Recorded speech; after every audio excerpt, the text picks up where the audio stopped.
আর কিছুক্ষণের অপেক্ষা, তারপরেই রাজ্যের 293টি আসনের গণনা শুরু হবে। স্থানীয় সময় সকাল 8টা নাগাদ শুরু হবে। আমরা এই মুহূর্তে একটি ভোট গণনা যে কেন্দ্র, সেই কেন্দ্রের সামনে দাঁড়িয়ে রয়েছি। প্রচুর নিরাপত্তা রয়েছে এবং লাইন দিয়ে যে সমস্ত প্রার্থীরা আছে তাদের যারা নির্বাচনী এজেন্ট, সেই নির্বাচনী এজেন্টরা কিন্তু বৈধ পরিচয়পত্র নিয়ে ঢুকছে। এবং রাজ্যের যে 77টি গণনা কেন্দ্র আছে তার মধ্যে এটি অন্য একটি গণনা কেন্দ্র।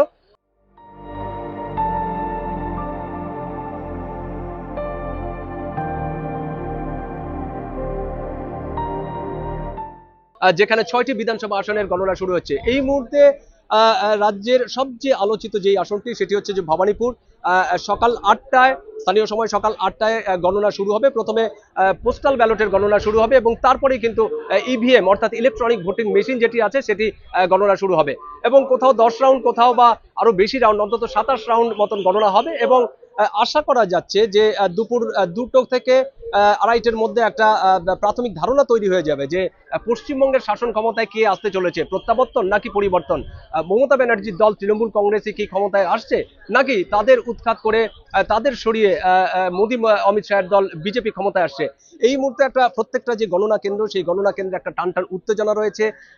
প্রার্থীরা সকলেই মোটামুটি যে সমস্ত গণনা কেন্দ্র আছে তাদের নিজেদের সেই গণনা কেন্দ্রে ঢুকে গেছেন এবং প্রচুর নিরাপত্তা মোতায়েন করা হয়েছে। কারণ নির্বাচন কমিশনের লক্ষ্য হচ্ছে যে প্রথম যেই ফেজগুলি হয়েছে, অর্থাৎ যেই দুটো ফেজে নির্বাচন হয়েছে, সেই নির্বাচন যাতে গণনার সময় সেই গণনাও যাতে শান্তিপূর্ণ হয়, অবাধ হয়, সেটি দেখার এবং সেই লক্ষ্যে কিন্তু নির্বাচন কমিশন কাজ করছে। আমি যেটা বলছিলাম যে এই মুহূর্তে আমার পিছনেই একটি গণনা কেন্দ্র রয়েছে, সেই গণনা কেন্দ্র কিন্তু আঁটো নিরাপত্তা।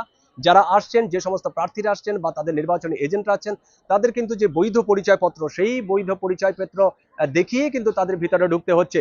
এবং যেটা বলছিলাম যে রাজ্যের যেই 77টি গণনা কেন্দ্র রয়েছে প্রতিটিতেই কিন্তু কড়া নিরাপত্তা ব্যবস্থা মোতায়েন করা হয়েছে। একদিকে যেরকম প্রার্থীদের মধ্যে একটা টেনশন কাজ করছে, চাপা উত্তেজনা কাজ করছে, কি হয়, ঠিক তেমনি তাদের যে নির্বাচনী এজেন্ট তারাও কিন্তু একটা দোলাচলের মধ্যে রয়েছেন যে তারাই কি শেষ হাসি আসবেন নাকি তাদের এবার বিদায় নিতে হচ্ছে।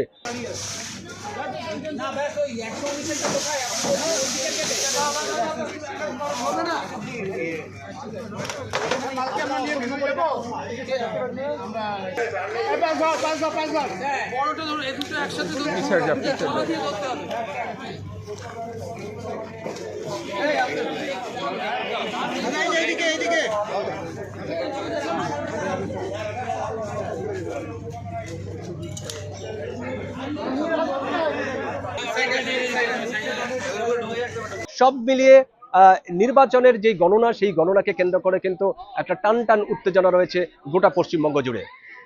দীপক দেবনাথ, কলকাতা।